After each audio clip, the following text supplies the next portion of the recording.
Olá, seja muito bem-vindo. Um ótimo dia para você que está com a gente aqui no Notícias do Campo. Hoje vamos falar sobre a alta da arroba do boi gordo. Teve uma boa valorização, mas ainda não é hora do pecuarista comemorar. Com a falta de matrizes e bezerros, o custo para repor o rebanho também aumentou. É a lei da oferta e da procura. Você costuma manter em dia a vermifugação do gado e a vacina? Os dois são importantes para manter a saúde do animal e evitar prejuízos. Vamos mostrar qual a idade certa e o período para fazer os procedimentos. A gente conta também uma história de pescador, mas essa também não é uma conversa fiada não. Outro pirarucu dos grandes foi fisgado aqui na região e você vai ver o tamanho desse peixe. Apesar de ser um dos itens que mais teve aumento com a inflação, a batata é o principal ingrediente do prato de hoje na receita da semana. Tem gente que acha meio sem graça, mas esta receita aí vai te surpreender. Batata recheada e quem manda mesmo é o recheio. Olha só que delícia, super prática. Notícias do Campo está no ar.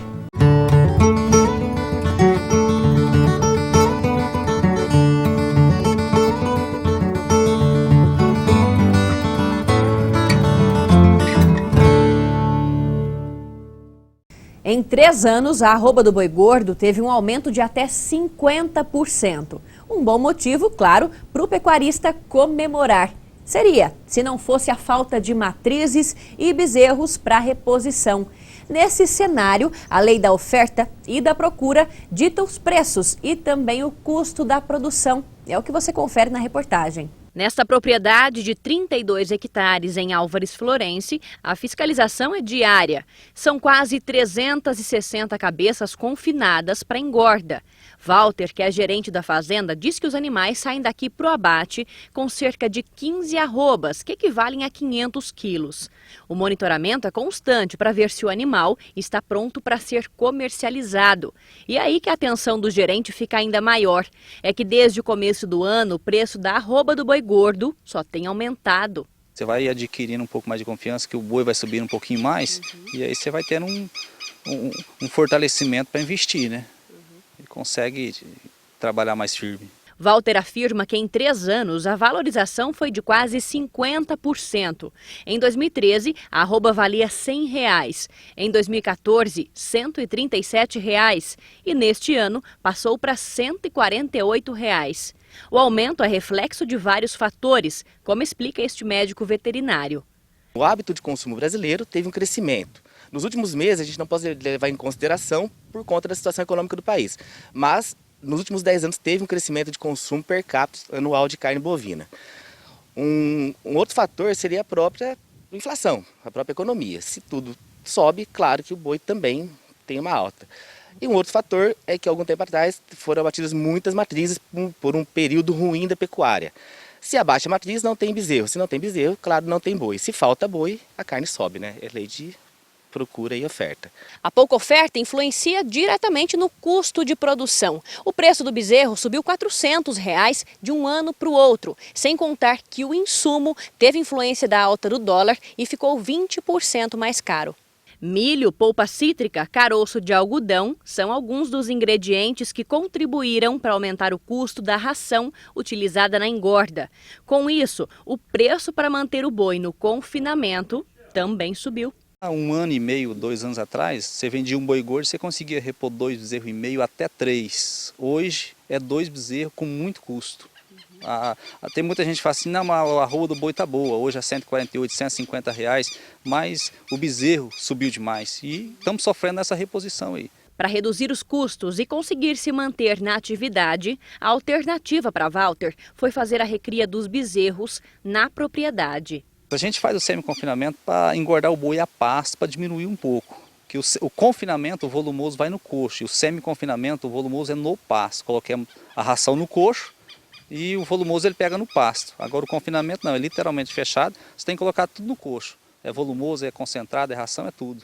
Então fica um pouco mais caro. E por falar em criação de gado, a gente aproveita para alertar sobre a importância de vermifugar e vacinar os animais. Muita gente tem dúvidas sobre o assunto. Qual a dosagem e a idade correta para fazer os procedimentos? E olha, os dois são importantes para a saúde do rebanho. Isso pode evitar muita dor de cabeça e prejuízos para o pecuarista. Confira as orientações.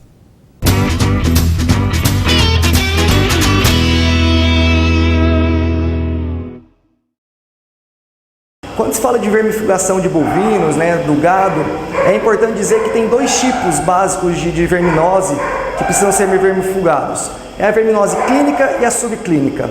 A clínica é aquele que você vê o animal com papo, com pelo arrepiado, com emagrecimento, que é muito fácil de diagnosticar.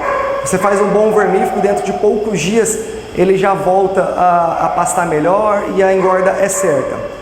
Mas o grande problema da verminose é a subclínica, aquela que você não enxerga, aquela que você não vê, E isso traz prejuízo econômico para a produção. Então é sempre importante a gente dizer o seguinte: vermifugação todos os animais têm que tomar, Desde o mamano até o caducano. O bezerro, a partir de 2 meses de vida, já é interessante fazer uma vermifugação. No desmame, sempre é importante fazer uma vermifugação composta, ou uma vermifugação com um vermífugo de longa ação, que vai dar um período maior de proteção. E nas vacas, você pode usar um produto que seja 1%, um produto que não seja concentrado, porque ela já tem uma resistência natural. Fora isso, a gente tem que tomar muito cuidado com a vaca prenhe. A vaca prenhe, ela tende a diminuir um pouco a imunidade do animal e a carga de verminose subir. Então esse é um grupo interessante também, no pré-parto, sempre fazer um bom vermífugo. A gente só tem que tomar cuidado com outro ponto também, que é a respeito dos animais de terminação, animais que vão para o abate. Respeitar o período de carência, que hoje todo produto ele é obrigado pelo Ministério da Agricultura, vem informado na caixinha. Então procura ali na caixa, não faça vermífugo concentrado, que tem acima de 100 dias, ou em alguns casos 35 dias de carência, em animais que vão para terminação.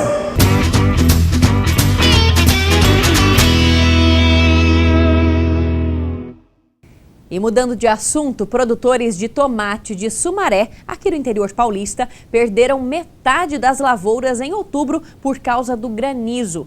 A perda foi de cerca de 400 mil caixas. A maioria das produções tem seguro, mas o valor da indenização não será suficiente para cobrir os custos. Alguns produtores tiveram prejuízos de aproximadamente R$60 mil por hectare.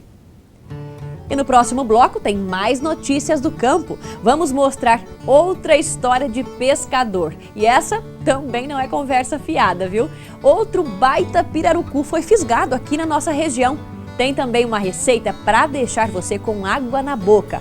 Para o cardápio do final de semana, a dica é batata recheada. E aí, vai resistir? Voltamos já já, não sai daí.